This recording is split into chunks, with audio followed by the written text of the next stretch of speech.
paysan devenu millionnaire, c'est juste après la pub.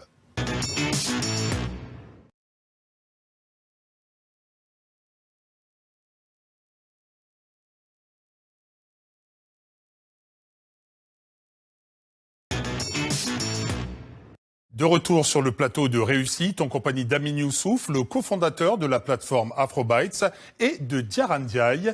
Mais commençons d'abord par un portrait. Juste après son bac, Palemfo Naondomo a réalisé son rêve, devenir paysan. Il a commencé avec moins d'1 hectare de terre. Aujourd'hui, il en exploite 150. Quel est son secret? Regardez. Tonkar, un village près de Gaoua. Dans le village rural, il y a un homme que tout le monde connaît. Et c'est dans son champ que nous le retrouvons. Car Palemfo Naondomo est un paysan qui a fait fortune grâce à la culture du manioc. C'est du manioc qui n'est pas encore récolté et qui est prêt à être récolté. Avec le tubercule, nous faisons de très bonnes affaires. De bonnes affaires, car dans cette ferme, les rendements sont exceptionnels. En moyenne, 100 tonnes de manioc par hectare. En revenu, c'est entre 1 million et 3 millions de francs CFA par hectare. On va tirer un pied et puis voir ce qu'il y a. Ce pied, par exemple, a porté assez de tubercules à la hauteur des attentes du paysan. Le tubercule que ça fait. Ouais. Vous avez vu? Ça, c'est formidable. Ouais. Waouh. Il n'y a rien à faire ici. Le tubercule, ça c'est la sécurité alimentaire. C'est grâce à ces rendements exceptionnels de manioc que Palemfo a fait fortune.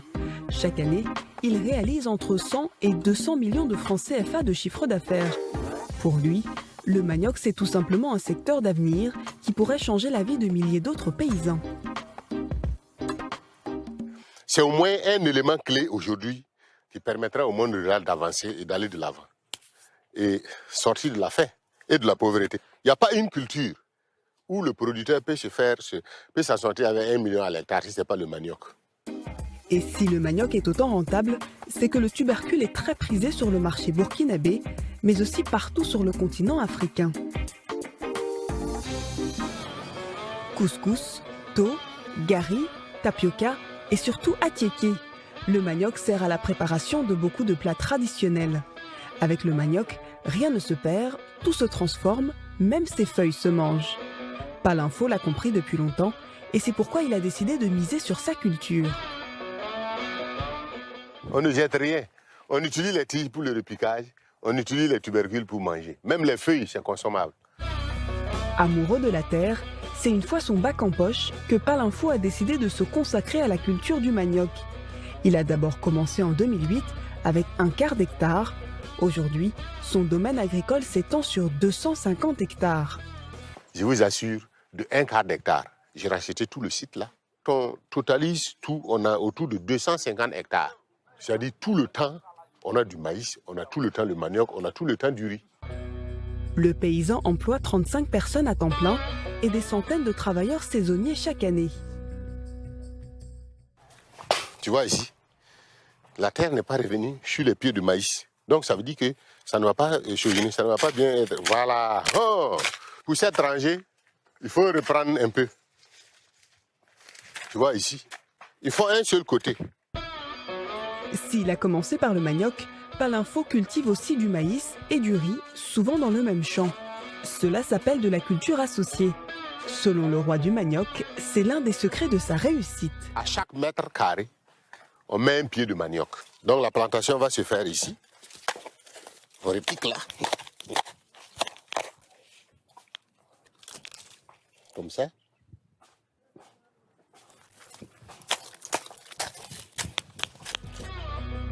L'avantage de cette culture associée, elle permet aux paysans de gagner de l'espace, mais aussi d'enchaîner les récoltes et les marchés. Mais ce n'est pas le seul secret qui a permis à Palemfo de devenir le paysan le plus riche dans cette région. Le paysan a aussi misé sur l'irrigation. Il a investi dans 15 motopompes qui lui permettent de puiser de l'eau à tout moment dans un marigot situé près de la ferme. une motopompe. Les motopompes sont installées au niveau du marigot. Ça pompe l'eau qui monte en hauteur et à partir de ces sillons-là, on recueille l'eau et puis ça rentre dans le champ. Résultat, il n'est pas dépendant des eaux de pluie. C'est le seul cultivateur du village à avoir un système d'irrigation dans sa ferme. Et il le présente fièrement. Vous n'avez pas vu le tuyau là? Vous avez vu la longueur jusqu'à là-bas? C'est parti jusqu'au marigot. Donc, la machine est prête. En cas de sécheresse, tout de suite, on démarre. Et puis bon, nous avons la pluie dans notre champ. Contrairement aux autres qui n'ont pas cette possibilité-là. Les rendements ici, c'est toujours bien, quoi. Voilà, nous tournons autour de 5 tonnes et demie de maïs à l'hectare. Grâce à sa capacité à obtenir de bons rendements, Palinfo est devenu une référence dans le domaine agricole au Burkina Faso. À tel point que pour être sûr d'avoir des semences de qualité, des grosses sociétés semencières font appel à lui. Ce riz, qui sera bientôt récolté, n'est pas destiné à la consommation. Il servira de semence. Il y a 7 hectares comme ça qu'on va récolter la semaine prochaine. On a au moins une semaine, 10 jours par là pour terminer. C'est une société semencière qui l'a commandé et confié la culture à Palinfo. Tout ça, c'est le riz, hein. C'est de la TS2, de la semence. Et là aussi, c'est commandé. Les commandes de semences, c'est 50% du chiffre d'affaires du paysan multimillionnaire. Pour Palinfo, c'est un marché très avantageux. Il sait d'avance que ce qu'il cultive sera acheté. Je produis de la semence certifiée. Mon entreprise produit essentiellement les semences certifiées. Le fait que nous investissons beaucoup dans la production, il faut nécessairement que nous ayons le marché avant de nous lever pour la production. Donc toutes nos productions là sont contractualisées. Le maïs, le manioc, le maïs, le riz, et le niébé également. Donc tout ce qui est comme semence sèche et humide, je les produis. Mais tout ça, c'est sur contrat que je mets la production en place. Si Palinfo est aujourd'hui un paysan à succès, ses débuts sont loin d'avoir été faciles. Comme beaucoup d'entrepreneurs qui commencent, l'homme de 54 ans a été confronté à un problème de financement. À ses débuts, aucune banque n'a voulu lui prêter de l'argent. Ce qui n'a pas été facile, c'est le financement. Et au début, en 2008, j'avais 3 500 000. Je voulais démarrer mes activités avec 7 millions. Les 3 millions que je recherchais, 3 500 000, j'ai passé par toutes les banques. Il n'y a pas une banque qui m'a financé. C'est grâce à ses proches qui ont cru à son projet qu'il a réussi à se lancer. Depuis, ce sont les banques qui le démarchent. Voyez ce que M. Palinfo est devenu. Avec sans rien, aujourd'hui, les portes sont ouvertes. C'est comme j'avais pensé. On m'appelle pour dire « Ah, M. Palinfo, est-ce que vous avez un temps pour nous? C'est telle banque. On voudrait échanger avec vous par rapport à vos activités que vous menez sur le terrain. » Résultat, Palinfo n'a aujourd'hui aucune difficulté à emprunter pour investir dans de nouveaux projets. Ses affaires tournent à plein régime. Dans le sud-ouest du Burkina Faso, il est devenu un paysan indispensable. Des centaines de petits commerçants sont dépendants de sa culture du manioc.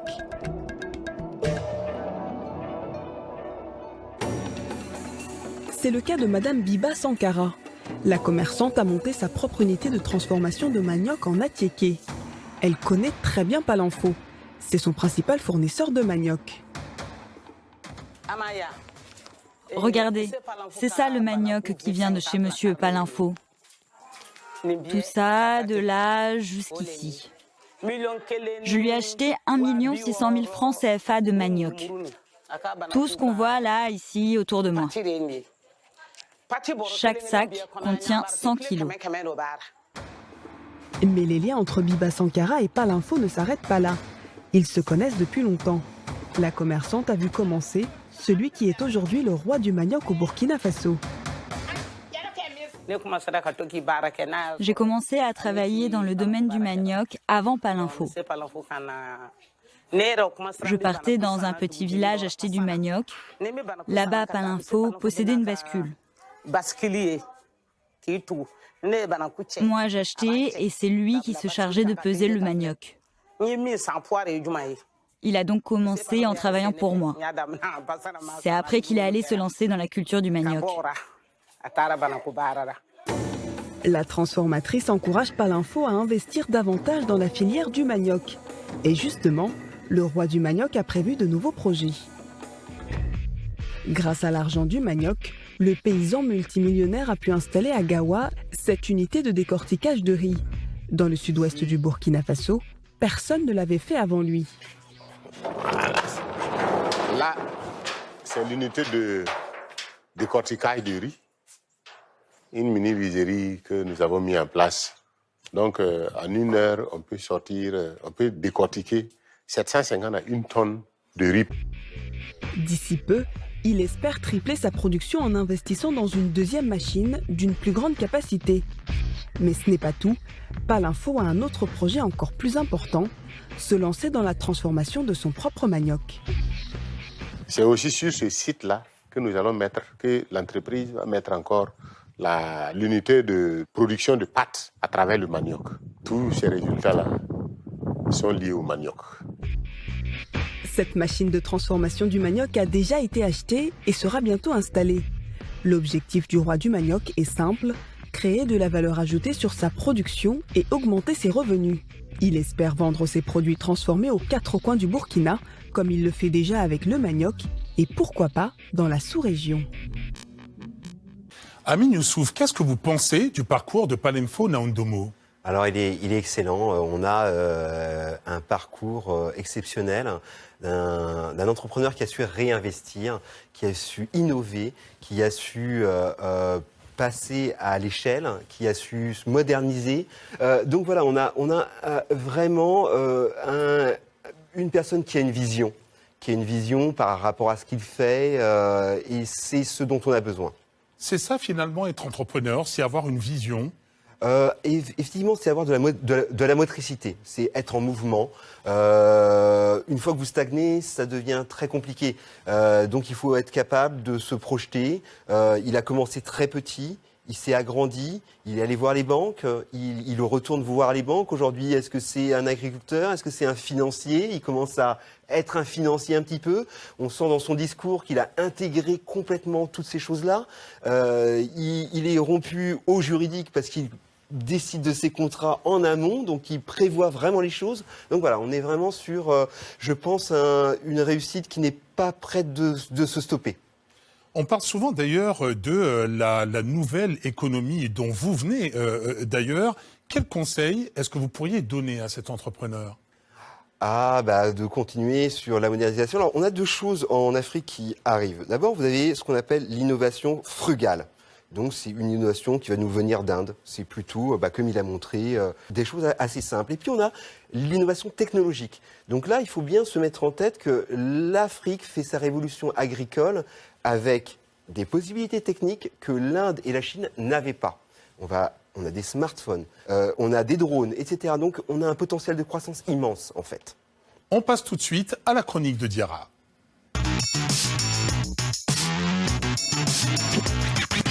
Diarra, ce soir, vous nous parlez d'Internet. Oui, Robert, car Internet est aujourd'hui au cœur de toutes les économies mondiales. Que ce soit pour piloter une usine ou pour une boutique en ligne, c'est indispensable